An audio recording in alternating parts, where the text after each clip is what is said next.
Hi friends! Tara po samahan niyo kung magluto ng ginisang upo. Sabi ko nga sa mister ko, ibili na lang niya ako ng upo dahil yun na lang ang ulam namin ngayon. May natira pa kasi kami na karning baboy. Yan na lang tapo ang isa sa hog ko. Kaya ayan po, napabili na lang ako sa kanyang upo kanina. Nakalimutan ko nga din pala magpabili sa kanya ng kamatis at sibuyas.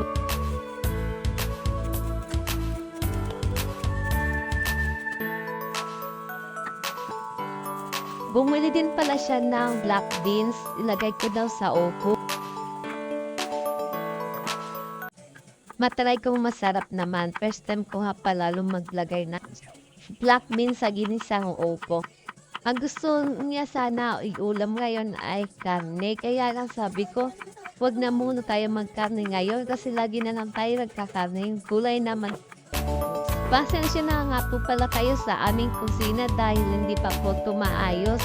Nagpapagawa pa kasi si tito ko ng bahay kaya dito sa kusina hindi pa nila naayos. Sa taas pa sila nag-aayos. Ito na nga yung natira naming baboy kaya ito na muna ang isasahog ko ngayon. Madami naman to, papamantikain ko muna. Nagmantika nga to talaga kaya binawasan ko.